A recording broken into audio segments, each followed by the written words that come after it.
आज आप लोग देखने वाले हैं यहाँ पर अंजलि को एक भोजपुरी सॉन्ग में, और ये सॉन्ग पर डांस किया है अंजलि ने आप लोगों की फरमाइश पर। खन खन खन कल मोर कंगना दिल के धड़कन बजा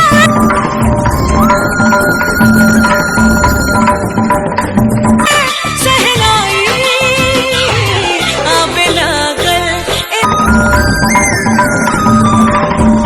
राजा गिराई आबे लागल। दोस्तों, आप लोगों को अंजलि का आज का भोजपुरी अंदाज कैसा लग रहा है? राजा गिराई एहसास